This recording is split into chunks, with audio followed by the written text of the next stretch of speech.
Hello, aujourd'hui on se retrouve pour un nouveau sketchbook tour. Donc si vous ne me connaissez pas, je suis Célia, je suis illustratrice et designer.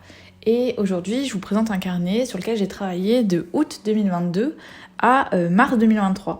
Je suis assez lente pour remplir les carnets, mais ils sont assez complets et généralement je suis assez contente du résultat.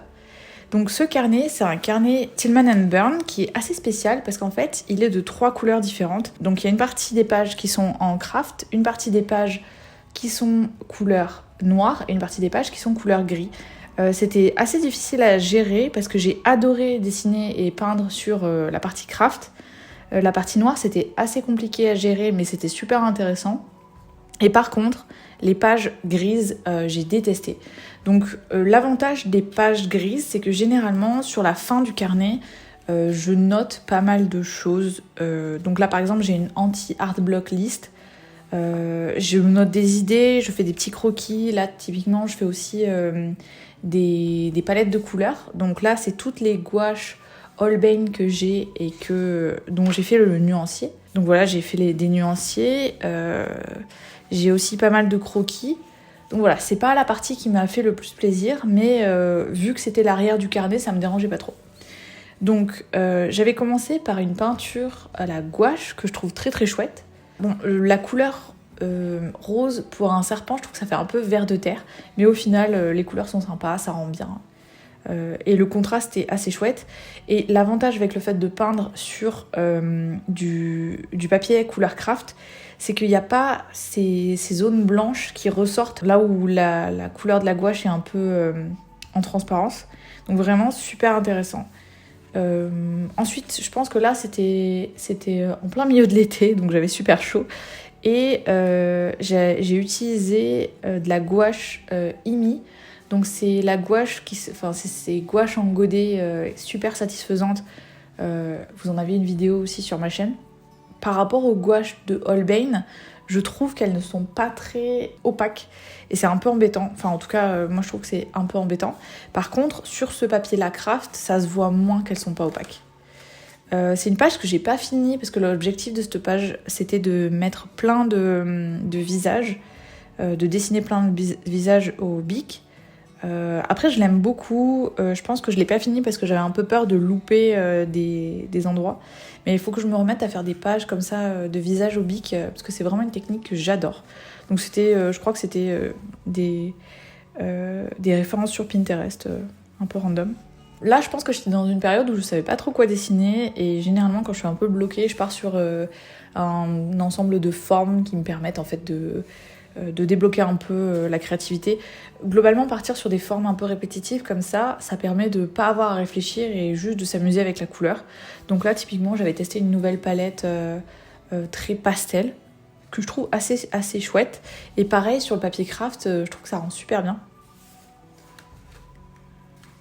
Donc ça c'est de la gouache IMI, donc pareil toujours un peu, notamment dans les couleurs foncées, en fait là on voit sur le bleu foncé que, enfin je sais pas si vous verrez à la caméra mais c'est pas du tout régulier, l'opacité est pas du tout régulière, mais j'aime bien cette peinture quand même, pareil l'assemblage de couleurs était chouette et puis je sais pas, je trouvais qu'il était chouette. La gouache IMI, quand on la mélange avec beaucoup de blanc en pastel, l'avantage c'est que ça augmente l'opacité. Donc voilà, après la gouache IMI je l'utilise beaucoup en pastel. Là j'étais dans ma période forme et couleur, et je sais pas, je trouve que ça rend assez bien. Voilà, j'étais pas très inspirée, mais je trouve ça assez intéressant quand même. Je déteste pas, vraiment j'aime pas du tout les couleurs. Le problème avec les palettes de gouache qui arrivent en bloc, c'est que j'ai une palette de couleurs que j'utilise qui est assez limitée et en fait j'utilise jamais tout ce qui est bleu, vert, etc. Je dis pas que c'est moche, mais vraiment c'est pas du tout mon style, c'est pas du tout mes couleurs, donc je suis pas fan. Par contre ce dessin je l'aimais bien, j'avais testé des crayons de la marque Faber-Castell et voilà, j'avais envie de faire un truc un peu contrasté. Bon, au final, ça reste très, très pastel, mais je suis assez contente du résultat, je le trouve assez chouette aussi. Alors, faut savoir que moi, j'ai beaucoup de carnets différents. Donc, j'ai mon carnet, j'ai un premier carnet de croquis. Ensuite, j'ai un carnet de journaling où j'écris un petit peu tout ce qui me passe par la tête. Et j'ai aussi un carnet de voyage. Et en fait, là, on était à Turin. Et je voulais essayer, en fait, j'avais pas mon carnet de voyage. Et je voulais essayer, en fait, d'utiliser mon carnet de croquis pour mettre des éléments de voyage aussi. Et en fait, j'accroche pas du tout. Enfin voilà, j'aime pas du tout le fait de mélanger les voyages, les collages de tickets de musée par exemple, avec mon carnet de croquis. Donc c'était un test pour voir si ça me plaisait, et en fait ça me plaît pas, donc je l'ai plus refait après. Là j'ai testé des couleurs dont j'avais pas l'habitude, j'utilise assez rarement du rouge. Je pense que je pourrais le réessayer avec d'autres couleurs, ça serait encore plus joli. Mais je suis pas mécontente du résultat, je trouve sympa le fait d'avoir fait le dégradé. Donc là, le dégradé entre le rouge et le bleu foncé, je suis pas sûre qu'il fonctionne super bien. Mais le rendu est intéressant, ça me faisait tester des choses. C'était intéressant. Là, j'étais pas très inspirée, mais j'avais envie d'utiliser cette palette de couleurs. Donc moi, quand je sais pas ce que je veux faire comme couleur, vraiment, j'utilise toujours du jaune, orange, rose foncé, avec du violet, et vraiment c'est mon go-to palette. J'adore utiliser cette palette en fait. Voilà, je sais pas, j'étais un peu vénère.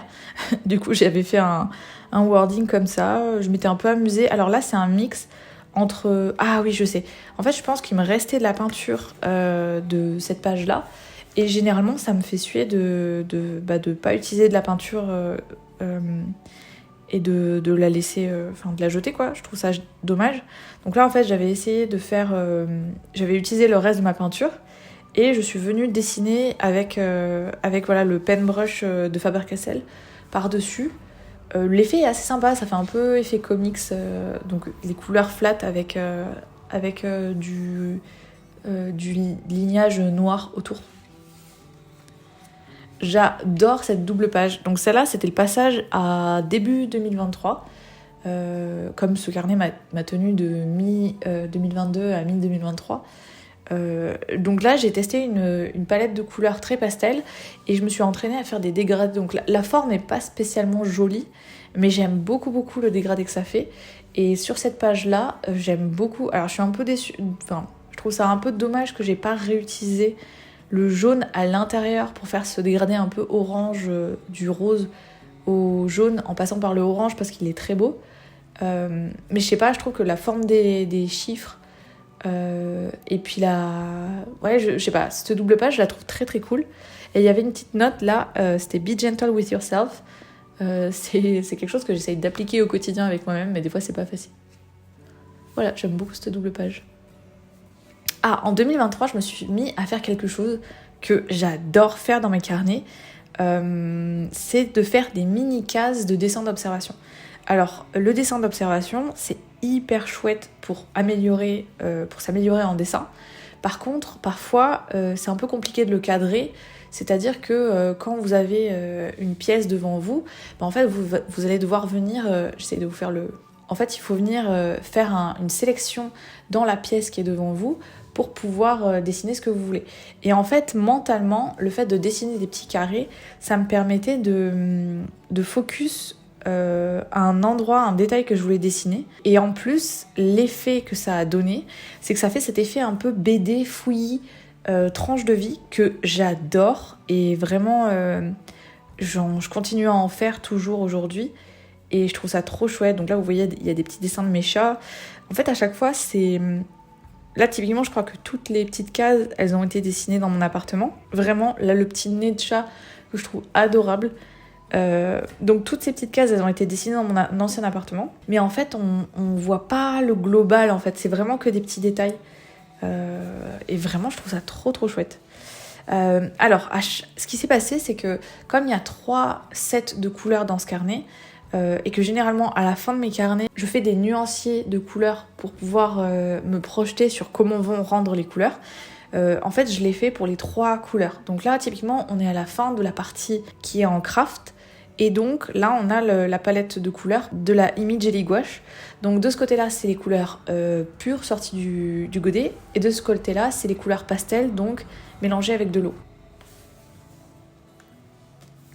Là, c'est le même principe avec mes couleurs de Arteza, ma gouache de Arteza. Et même principe avec les couleurs Holbein Gouache. Hop, et là il me restait une page, et du coup sur la page j'ai refait le principe que vous avez vu juste avant avec les petites cases tranches de vie.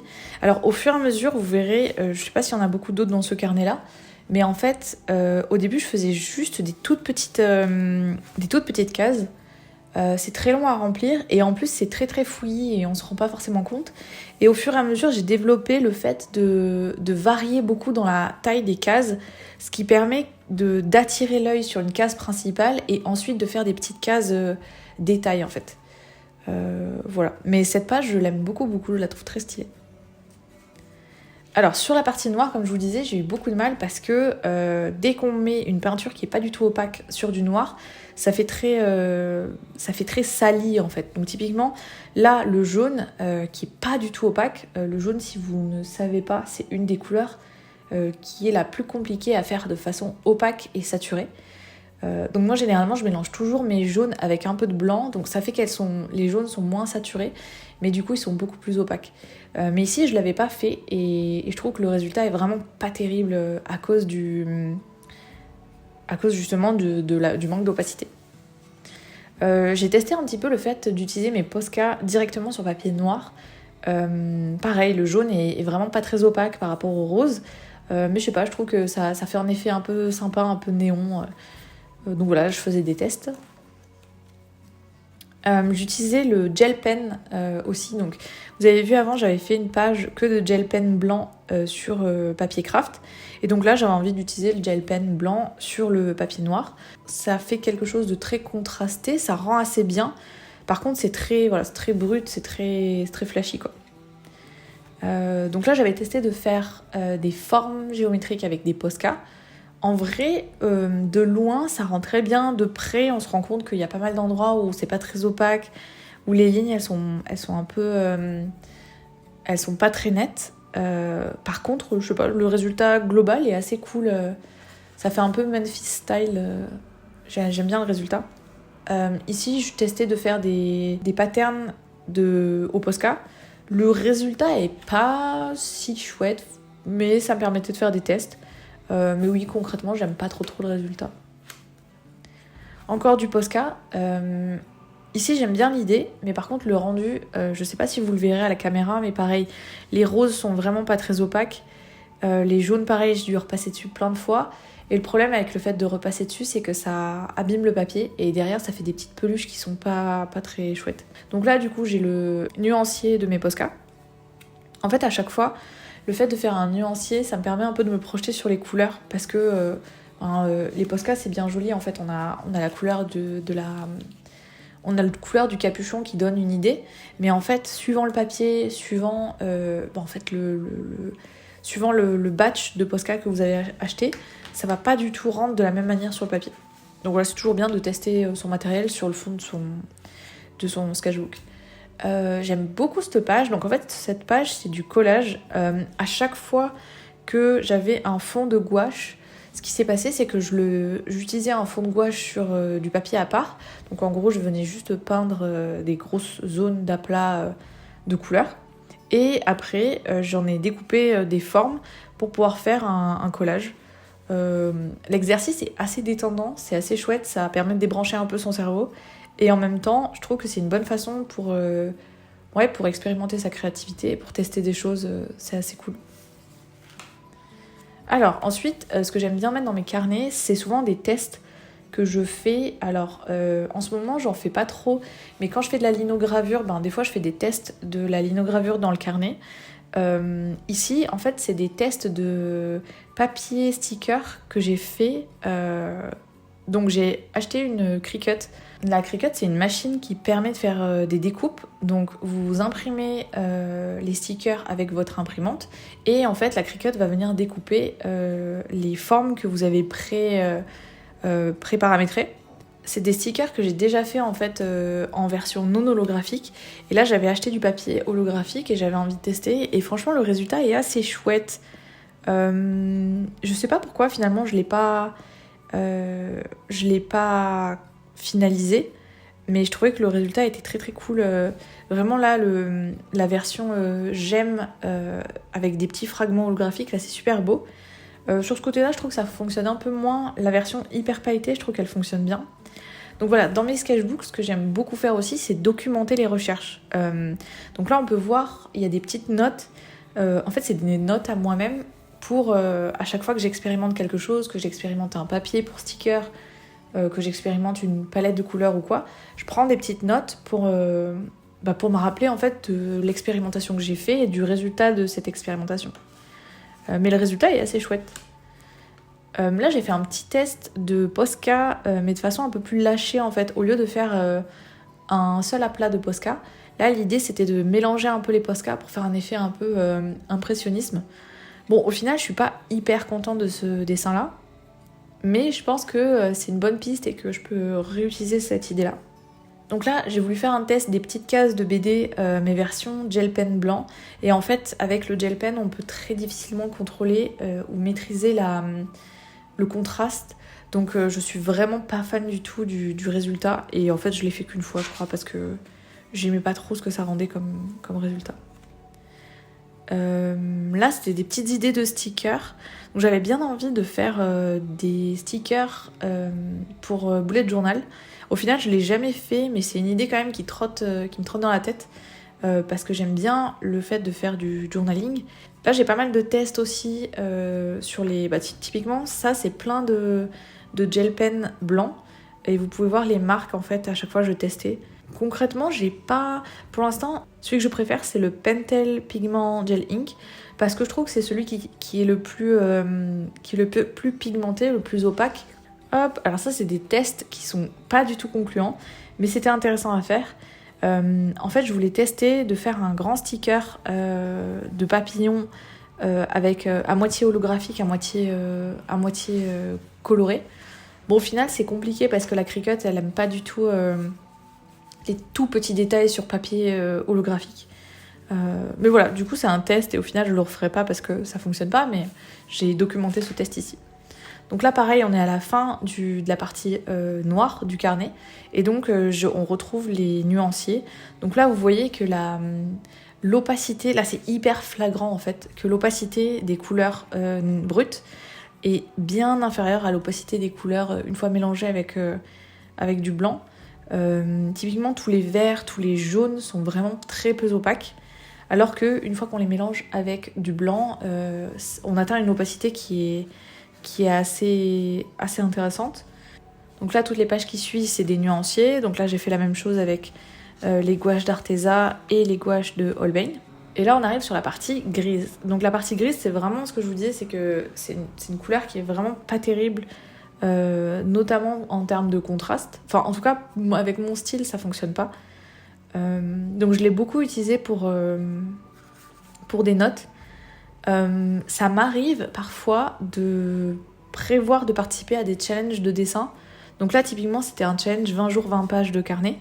Donc là, j'avais commencé à noter les idées et à faire des mini-croquis sur ce que je pensais faire. Au final, je ne l'ai pas fait, j'y ai pas participé. C'est une bonne façon de faire un exercice de créativité. Même si vous n'avez pas le temps de faire le challenge, le fait de réfléchir aux mots du challenge et à faire des petits croquis, ça va booster votre créativité parce que vous allez être obligé de trouver des solutions, chercher des idées, etc. Et ça entraîne le muscle de votre cerveau à réfléchir et à être créatif. Donc là, des petites idées d'illustration pour la nouvelle année. À chaque fois, voilà, je note un peu quand j'ai des petites idées de projet. Bon, là, la page est quasiment blanche. Là, c'était des idées pour mon update de boutique en ligne. Voilà, donc là, typiquement, c'est assez rigolo. J'ai noté Cricut Recipes. Donc en fait, ça veut dire que j'ai listé comment il fallait que je fasse pour que ça fonctionne bien avec la Cricut. Pareil, j'ai noté les tests que je voulais faire avec la Cricut. Là, typiquement, c'est des tests de papier holographique sur papier noir. Donc là, pareil, c'était pour le shop update d'hiver. Donc il y a pas mal d'idées de stickers, parce que j'adore les stickers. Il y a des idées de charms. Et là, j'avais des idées pour les cartes mignonnes pour la Saint-Valentin aussi. Peut-être que je vais le faire cette année pour les cartes pour la Saint-Valentin, je trouve ça rigolo. Encore des tests à la Cricut. Donc là, typiquement, j'avais des problèmes de calibration avec la Cricut. Et j'ai testé sur plusieurs types de papiers différents. Donc là, on a un papier holographique, il y a un papier glacé, un papier mat.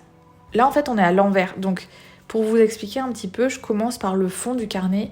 Et là, en fait, toutes les notes que vous avez vues là juste avant, c'était les plus récentes. Et là, on va dans les notes les plus anciennes. Pourquoi je vous explique ça maintenant ? C'est parce que là, en fait, je tombe sur les croquis de fin de Inktober 2022. Et donc, là, quand on va remonter, en fait, on va passer dans les croquis... on va repasser dans les croquis d'Inktober. Donc là, j'avais des idées pour des pins. D'ailleurs, une série de pins que j'ai faites, que j'adore. Celui-ci, j'ai pas réussi à le faire, mais j'aurais bien aimé parce qu'il était très beau. Et voilà, le Yes No, il existe, je l'adore. Le petit fantôme aussi, il existe, je le trouve trop mimi.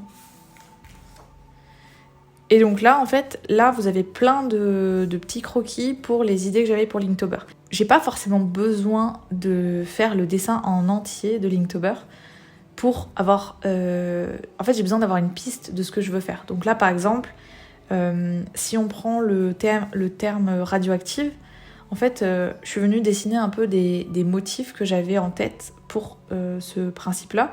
Pareil pour punk, en fait, j'ai des petites notes, j'ai des motifs que je pourrais utiliser, papier déchiré, des épingles à nourrice, etc. Et ça me permet... Alors que là, par exemple, pour ce thème-là, j'ai quasiment fait le croquis qui a été réutilisé au final, quoi.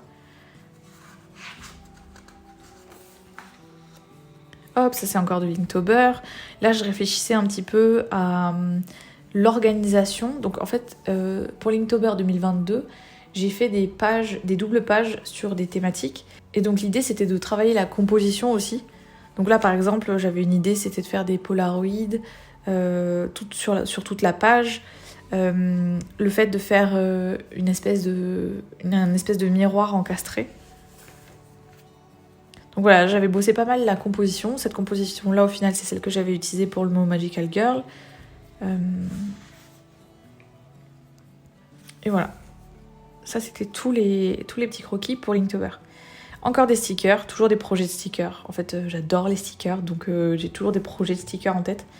C'est un peu bête parce que à chaque fois que je dessine des projets de stickers dans le carnet, après, je reviens pas forcément dessus.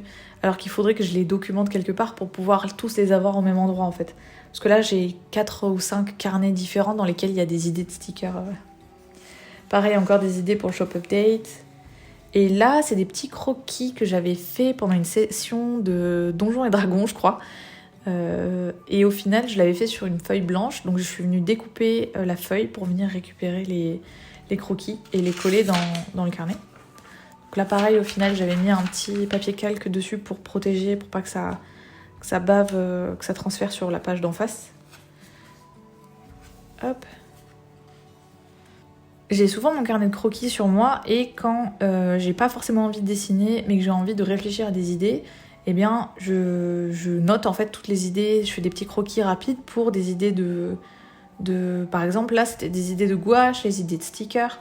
En fait c'est hyper intéressant parce que ça me permet quand j'ai pas forcément envie de créer ou que j'ai pas l'occasion de créer de pouvoir réfléchir à des idées et en même temps ça veut dire que quand je reviens dans mon carnet avec l'envie de créer quelque chose mais pas d'idée, en fait je peux venir récupérer toutes ces idées-là qui ont été déjà réfléchies par mon moi du passé pour mon moi du futur. Donc là vous pouvez voir sur cette page-là, c'est typiquement les tests de croquis que j'avais fait avec les 3 emojis. Donc là par exemple j'avais eu serpent, petite paillette et plante. Et là, j'avais une autre proposition, c'était tournesol lune et je crois que c'était une explosion. Et au final, j'étais partie sur le serpent parce que j'adore dessiner les serpents, mais voilà, j'avais eu d'autres petites propositions et j'avais réfléchi à ces propositions-là aussi. Et donc là, on est sur la fin du carnet où, comme d'habitude, j'ai fait les nuanciers. Donc les nuanciers Imiji Gouache, Arteza et Holbein. Et là, tout au fond du carnet, c'est ce que je vous montrais tout à l'heure, c'est-à-dire que j'ai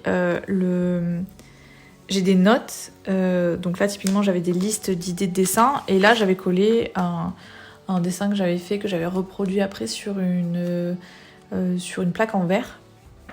Hop, mais voilà. Hop là. Donc voilà, donc là c'était le carnet qui était de mars 2020, je vous dis une bêtise, de août 2022 à mars 2023. Je suis assez contente, je le trouvais assez chouette, même si les 3 couleurs étaient assez galères à gérer. Mais voilà, j'espère que ce sketchbook tour vous aura plu et on se retrouve bientôt pour une nouvelle vidéo.